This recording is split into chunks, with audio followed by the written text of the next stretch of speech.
27 জানুয়ারি আমাকে ডেকেছে, আমাদের জাঙ্গিপাড়া বিডিও অফিসে আমাকে যেতে হবে। আমি মনে করছি এটা অহেতুক হয়রানি হচ্ছে আর আতঙ্কের পরিবেশ তৈরি করা হচ্ছে। 2026-এর নির্বাচন বিজেপি এবং তৃণমূলের কাছে কোনো ইস্যু নাই। 2021-এর নির্বাচন তারা সিএ এনআরসির ভয় দেখিয়ে বিজেপি তৃণমূল পার করেছে।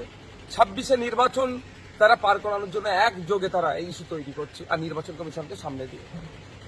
আমি এই নোটিশ এসেছে বলে একটু আতঙ্কিত নয়, কারণ কারো আশীর্বাদ অভিশাপে আমার ভোটাধিকার তারা নির্ধারণ করতে পারবে না।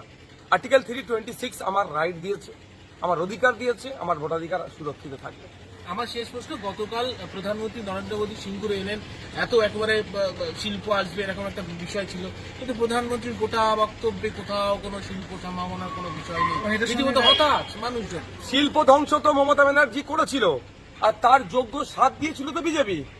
রাজনাথ সিং সাহেব, তথাগত রায় সাহেব, সানওয়াজ হোসেন সাহেব, বিজেপির এত বড় লিডার্সরা এসে তখন তো এই যোগদান করেছিল এই শিল্প ধ্বংসের যজ্ঞতে। কিভাবে তিনি বললে প্রশ্ন সম্মুখীন হতে হবে, সেই জন্য এটা তিনি না বলে এড়িয়ে গেলেন সুকৌশলে। বেলডাঙ্গার ঘটনায় দুদিন পর পর সাংবাদিক আক্রান্ত হলো, কিন্তু পুলিশ এখন বলছে যে সংবাদ মাধ্যমকে তাদের সেন্টিমেন্ট বুঝে কাজ করা। কি বলবেন? ভাষা সংযত রাখা নাই পক্ষে। সাংবাদিক আক্রমণের যেমন আমি বিরোধিতা করি, ঠিক একইভাবে ভাষা চয়নের ক্ষেত্র আমাদের ভাবা দরকার। সাংবাদিক স্বাধীনতার আমাদের দুর্ভাগ্য, 180টা দেশের মধ্যে আমরা 151 নম্বর আছি। কেন? রাষ্ট্র রাজ্যের দায়িত্ব কি?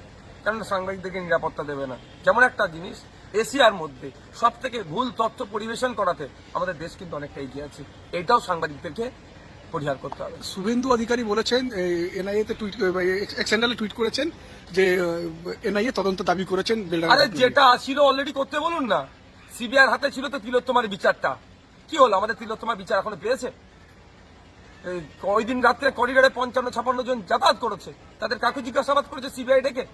অলরেডি যেটা হাতে আছে সেটা করতে বলুন, সেটা অন্তত উত্তর দেখাতে বলুন। সিবিআই, এনআইএ, সিআইডি, আপনার